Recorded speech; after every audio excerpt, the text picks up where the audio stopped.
this video here is just I guess a meta analyst, or I guess meta, I guess, informational video, whatever you want to call it. It's just about a few non-engine cards that we have that, not we have, but that are good this format or have gotten better since the format has progressed. So we just want to go over a few cards for this format, so that you can actually like have better or think differently of what non-engine you should be playing in this format. So yeah, let's go over it right quick. So here, first starting off, we have Spiral. I added Spiral because I feel like Spiral is going to end up being better and better as we progress, due to trying to remove like uh, some of the what you want to call it, harder to like play through cards off the board. For example, like what is it, hitting what's the card, Ripper from BSK9, like just go ahead and bouncing that back, regardless if you give them a monster or not. We're going to say you didn't have a trap engraved. My girl's cat over here doing extra stuff. Hey man, what you doing? But yeah, so for example, Azuna, like bouncing Azuna back, even if they get a level 5 back, okay, that may be fine, or you can do it at the end phase, depending on where you want to do it at, just to get it off board, so that you can like have a better time playing into a VS board, or bouncing back the Link One, so that they can't add back cards on your turn or special summon a monster on your turn. It has a few applications into a lot of decks, especially into Fiendsmith Yummy. Uh, if you can catch them having a Snatchy on board at the end phase, just bounce it back to the deck, then you don't have to worry about any of the synchro plays of Fiends Yummy.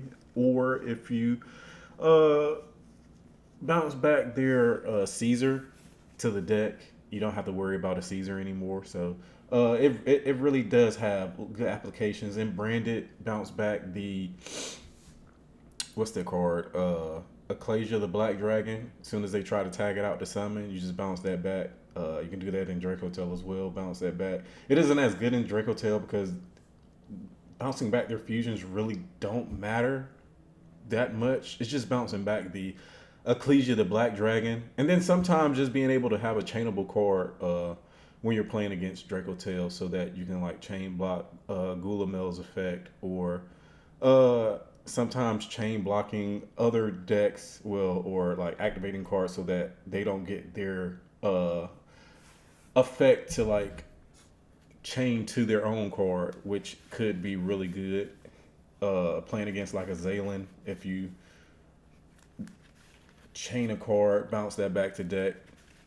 It's just really, I really feel like Spiral is really a decent card this format that you could test and see for your own, or you know what I'm saying. It's just a thought here. So next card I want to talk about was Meows.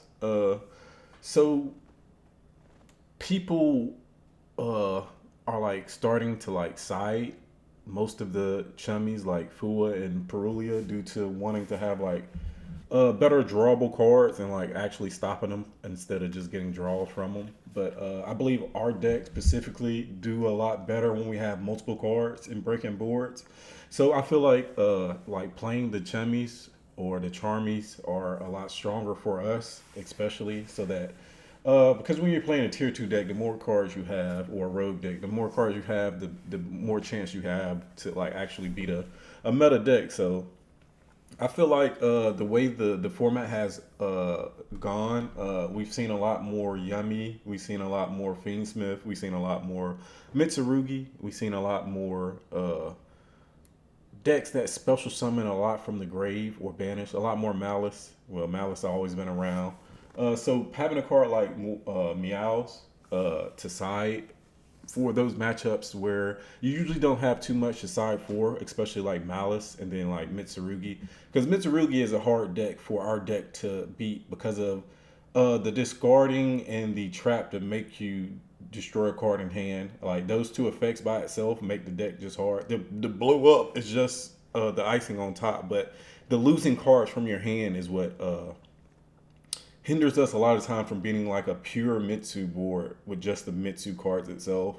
If we don't have like hand traps or non-engine to beat it, uh, so just having ways to like get more draws or more cards in hand like helps you with those type of matchups because I've been running into a lot of Mitsu and it really hasn't been the easiest to break their board going second due to a Mirakumo discard or the trap like destroying like a Poseidon in hand or a Tias in hand when you're trying to play through. And then sometimes if you don't have any hand traps, they set up the IP with multiple draws into other interruptions. So it could be really hard. So this could Meows is a card that allows you, helps you in decks like that, especially going second, drawing into Meows isn't bad because those decks still have to special summon from grave to get their effects. So like Malice, they usually banish or special summon from banish like once or twice on your turn.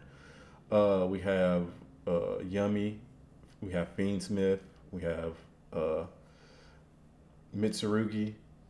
These are a lot of decks that Meows are really strong into, so I would really consider playing this card as well. So the next card is the Bestials, Druids. Well, Magnamut, usually by itself, maybe, but if you don't play like the Goaty build where you play Title, then Druids and Magnamut together are like really, really good into the meta right now. Because just be having like actual hand traps that do something and also put bodies on board so that you can like just swing over like other interruptions they may have is really strong. For like Yummy or Fiendsmith, cutting them off from like Fiendsmith plays or cutting them off from some of their Yummy plays or cutting off like the add back of like a Fallen uh, or like having it as a board breaker card for like Mitsu or Branded uh, is really strong. Like it really sometimes having a bestial like hinders their play. So going into against Mitsurugi, you just wait till they like either activate trap to send the Mirakumo or use prayers to blow up your board.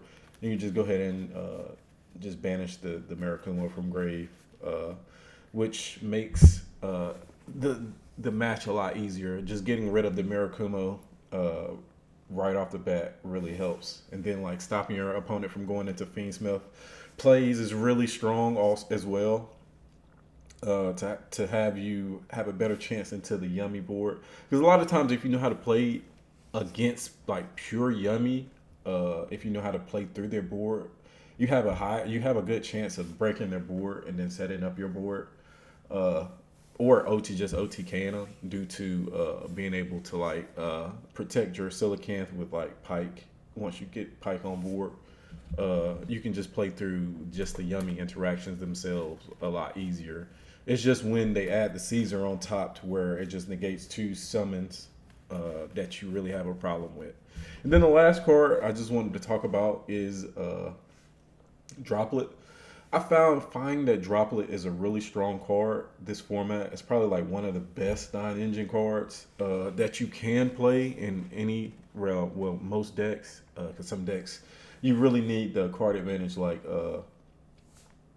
what's the deck VS or Malice. They don't really want to get rid of their bodies, so they don't really play Droplet.